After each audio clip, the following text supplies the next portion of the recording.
नमस्कार विद्यार्थियों, e learning के इस YouTube प्लेटफॉर्म पे पुनः आपका स्वागत है।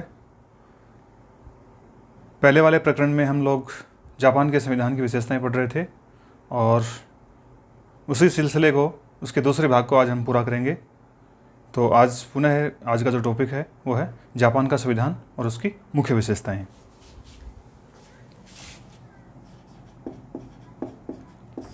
जापान का संविधान।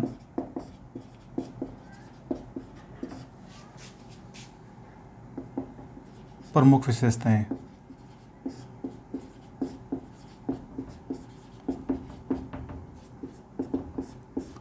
कल हमने जापान के संविधान की ऐतिहासिक पृष्ठभूमि को जाना था।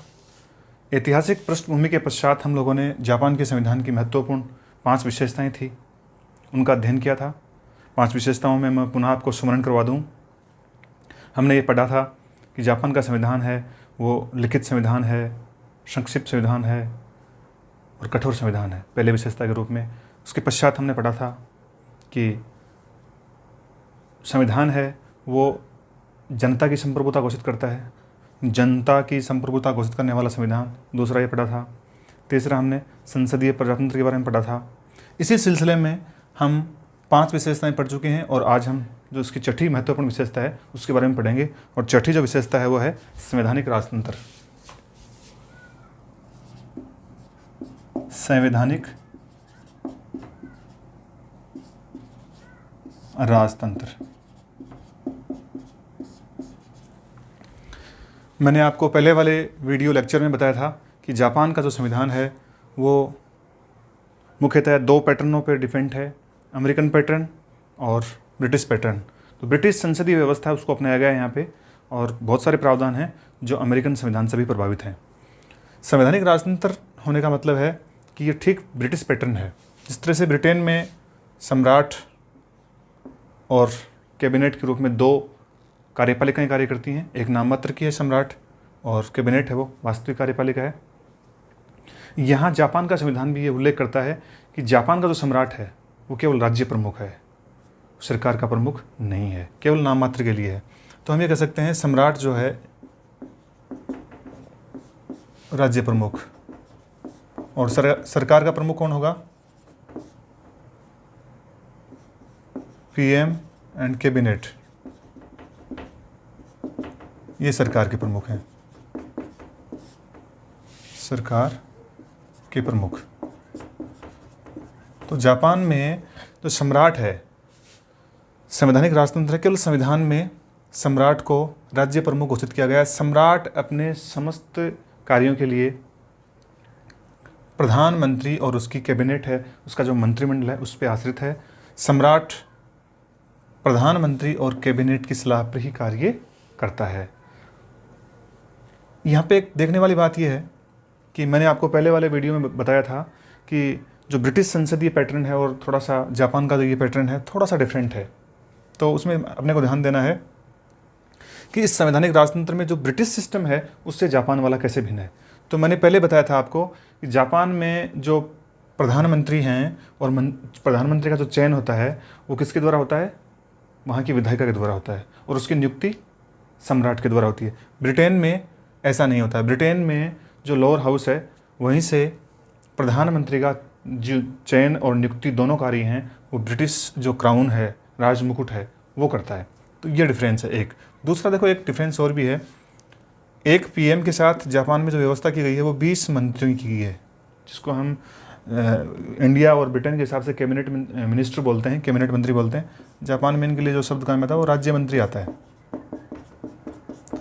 तो ब्रिटेन से ये पैटर्न इस लिहाज से भी भिन्न है भारत से कि ये जो 20 राज्य मंत्री हैं इनके लिए इतना आवश्यक है कि इन 20 में से केवल 10, यानी इनका बहुमत या आधे हैं, वो ही जापान की संसद के सदस्य हों, और आधे न भी हों तो भी काम चल सकता है। ये हो सकता है कि 20 के 20 हों वो जापानी डाइट के सदस्य हों, लेकिन ये शर्त थोपी नहीं गई है बिल्कुल से। यहाँ पे ये व्यवस्था ये की गई है जापान में कि 20 जो मंत्री आप बनाएंगे, यानी प्रधानमंत्री है जो 20 मंत्रियों की नियुक्ति करेगा, तो उसमें से जो कम 10 मंत्री हैं वो कैसे होने चाहिए? वो वहाँ की विधायिका के सदस्य होने चाहिए, कम से कम 10। यानी आप यहाँ पे आधे जो मंत्री हैं उनको कोई आवश्यक नहीं है कि उनको विधायिका का सदस्य बनना पड़ेगा। तो इस सेंस में ये ब्रिटेन के संविधान से या ब्रिटेन की जो संवैधानिक राजतंत्रीय व्यवस्था है उससे थोड़ा सा डिफरेंट है। तो छठी विशेषता हो गई ये। सातवीं जो विशेषता है वो है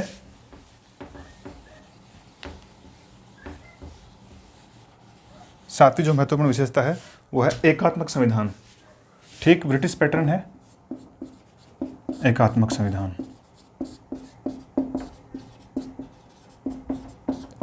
जिस तरह से ब्रिटेन में जो राज्य हैं उनके कोई अलग संविधान नहीं है, उनको कोई संविधान के द्वारा कोई शक्ति नहीं दी गई है, ठीक वैसे ही जापान में भी इसी पैटर्न को फॉलो किया गया है। जापान का संविधान एकात्मक संविधान है। पूरी की जो पूरी शक्तियां हैं वो वहाँ की राष्ट्रीय विधायिका, राष्ट्रीय कार्यपालिका में निहित हैं। जो राज्यों की सरकारें हैं वहाँ पे, यानी यूनिट्स जो हैं या इकाइयाँ हैं, जो राज्य की सरकारें हैं, वो शक्ति कहाँ से प्राप्त करेंगे? वो शक्तियाँ अपनी राष्ट्रीय विधायिका डाइट से प्राप्त करेंगे और डाइट की इच्छा तक ही प्राप्त करेंगे, यानी संविधान से उनको शक्तियाँ नहीं मिली हुई हैं। तो हम ये मान सकते हैं कि यहाँ पे शक्तियों का जो विभाजन है वो नहीं किया गया है इस सेंस में कि राज्य और केंद्र हैं दोनों को मिल जाएं, बल्कि वो कहाँ समाहित हैं? पूरी की पूरी जो वहाँ की केंद्रीय सरकार है, केंद्रीय सरकार में निहित है। पूरी की पूरी शक्तियाँ किस में निहित हैं? केंद्रीय सरकार में निहित हैं। राज्यों को अलग से कोई शक्तियाँ नहीं सौंपी गई हैं। ठीक यही पैटर्न ब्रिटेन का है। वहाँ पे भी जो ब्रिटेन में जो वहाँ की जो इकाइयाँ हैं, जिनको हम प्रांत बोलते हैं या जिनको हम काउंटीज बोल सकते हैं, वो उनको सौंपी नहीं गई हैं, बल्कि केंद्रीय सरकार में निहित हैं और केंद्रीय सरकार ही शक्तियों को प्रत्यायोजित करती है और राज्यों को सौंपती है। सरकार के द्वारा दी गई शक्तियाँ सरकार कभी भी वापस छीन सकती है। शक्तियाँ अगर संविधान से बटी होती तो हम ये मानते कि संघात्मक पैटर्न को अपनाया गया है। तो कंप्लीट ही जापान का जो संविधान है वो एकात्मक जो सिस्टम है उसको फॉलो करता है। आठवां जो विशेषता है महत्वपूर्ण वो है मौलिक अधिकार। मौलिक अधिकार। अब आपको पुनः इस विशेषता को जब आप देखते हो मौलिक अधिकार वाले को, तो पुनः आपको जो यूएसए का पैटर्न है उसकी तरफ जाना पड़ेगा। जो अधिकार दिए गए हैं वो यूएसए के पैटर्न के अकॉर्डिंग दिए गए हैं।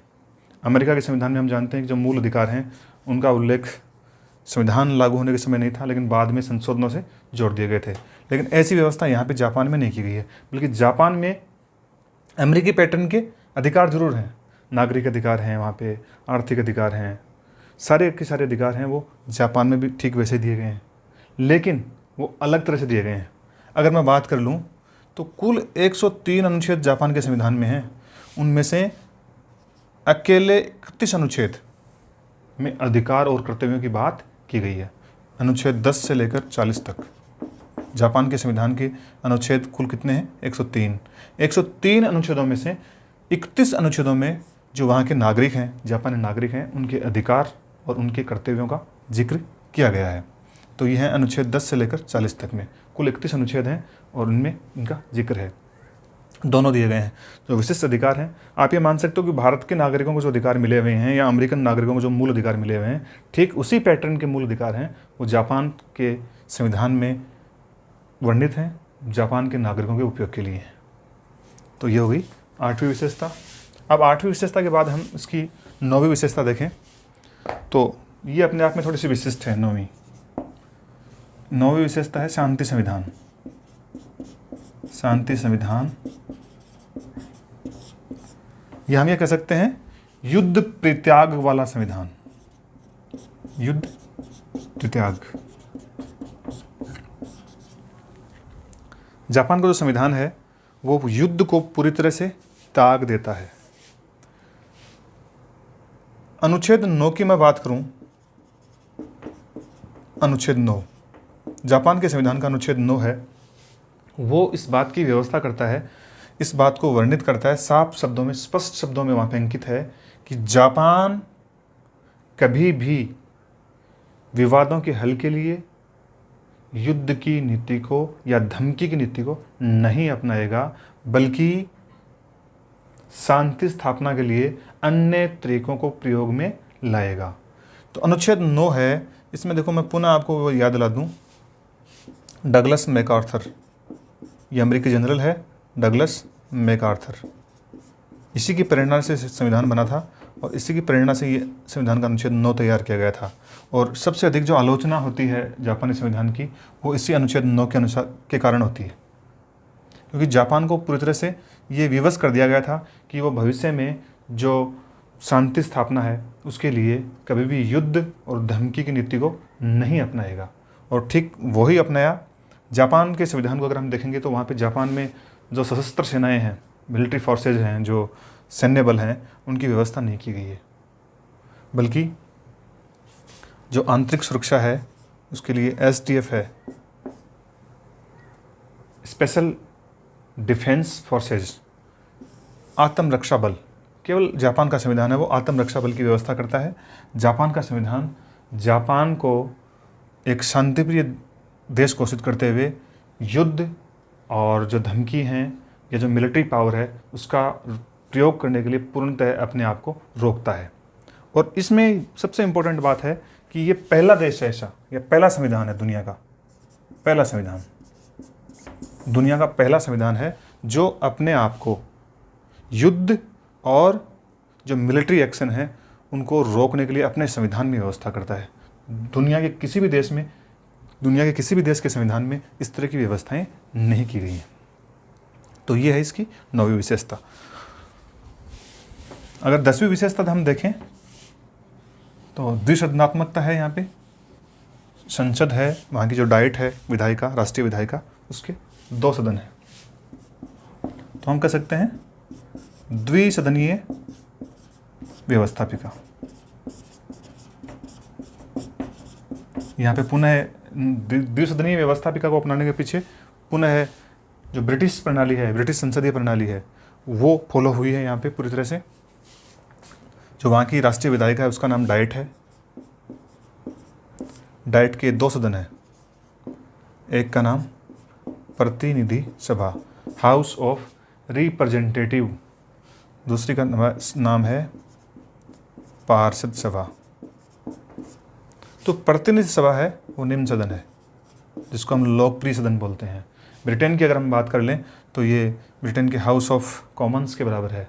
भारत से तुलना करें तो भारत की लोकसभा के बराबर है। पार्षद सभा है हाउस ऑफ काउंसिलर्स। जो पार्षद सभा है वो उच्च सदन है। और हम तुलना करें तो हाउस ऑफ लॉर्ड्स जो ब्रिटेन की है उसके समतुल्य है। और बात कर लें भारत के संदर्भ में तो भारत की जो राज्यसभा है उसके समतुल्य है। इनके जो कार्यकाल, सदस्यों का कार्यकाल है इसका वो 4 साल है, इसका 6 वर्ष है। इसका 4 साल है और इसका 6 है। ठीक भारतीय पैटर्न को अपनाया गया है। प्रतिनिधि सभा को वित्तीय मामलों में, आर्थिक मामलों में शक्तियाँ ज़्यादा दी गई हैं इसकी बजाय, उच्च सदन की बजाय। इसमें कुल 512 हैं, 512 सदस्य हैं और इसमें 252। ये द्विसदनात्मक पैटर्न है वो फॉलो किया गया है यहाँ पे। तो संसदीय जो प्रणाली है तो उसके द्विसदनात्मक इस मॉडल को अपनाया गया है। डाइट वहाँ की राष्ट्रीय विधायिका है, उसके 2 सदन हैं, ठीक ब्रिटिश पैटर्न को अपनाए हुए हैं। और इनके जो चुनाव हैं वो 4 साल से इसके प्रतिनिधि सभा के, और जो पार्षद सभा है उसके 6 साल से। तो द्विसदनीय व्यवस्थापिका है डाइट।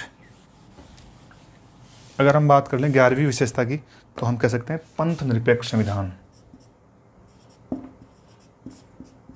पंथ निरपेक्ष संविधान।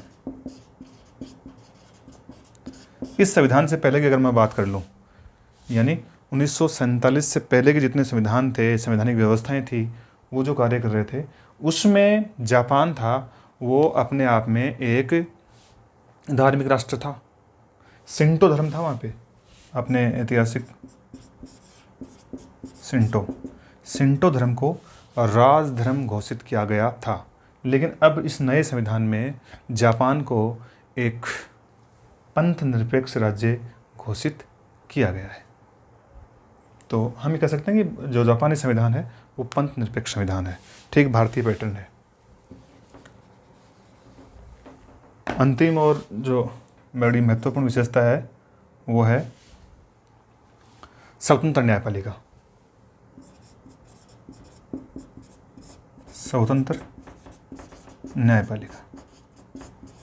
जापान के संविधान में इस बात की व्यवस्था की गई है कि न्यायपालिका है वो पूर्णतः स्वतंत्र रहे। तो शक्ति विभाजन यहाँ पे अपनाया गया है, शक्ति विभाजन। एक होता है शक्ति पृथक्करण, आपको पहले से ही मैं समझ रहा हूँ क्लियर होगा, दोनों में मूलभूत अंतर है। इसको इंग्लिश में बोलते हैं power of division of powers, शक्ति विभाजन। इसको पावर सेपरेशन बोलते हैं, शक्ति पृथक्करण। इसका जो अर्थ है वो इस सेंस में है कि शक्ति है तो शक्ति पृथक्करण को हम यूँ देख सकते हैं कि व्यवस्थापिका, कार्यपालिका और न्यायपालिका की शक्तियाँ वो अलग अलग हैं, शक्तियाँ वहाँ पे विभाजित हैं। अब न्यायपालिका मैं जब लिख रहा हूँ कि स्वतंत्र और न्यायपालिका है, स्वतंत्र न्यायपालिका है, तो ये अपने आप में निहित है कि स्वतंत्र न्यायपालिका के लिए उसके जो कार्यकाल की गारंटी है वो वहाँ पे उसके संविधान के द्वारा दी गई है।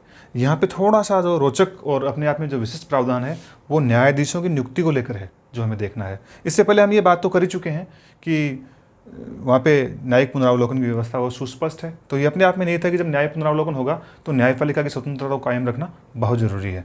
तो हम बात करेंगे इसके निर्वाचन की, नियुक्ति की, यानी नियुक्ति। न्यायाधीशों की जो नियुक्ति है ना, वो नियुक्ति कैबिनेट के द्वारा होती है।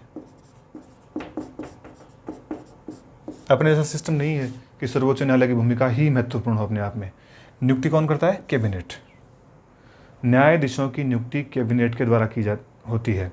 अब एक विचित्र प्रावधान है, वो ये है कि जो आम चुनाव होते हैं जापान में, तो आम चुनाव के समय वोटिंग के माध्यम से ये जाना जाता है कि जो ये नियुक्तियाँ न्यायाधीशों में की गई हैं वो ठीक है या नहीं है। यानी उन नियुक्तियों के लिए अनुमोदन प्राप्त करना पड़ता है, और अनुमोदन प्राप्त होने के पश्चात ही न्यायाधीश हैं वो अपने पद पर बने रहते हैं।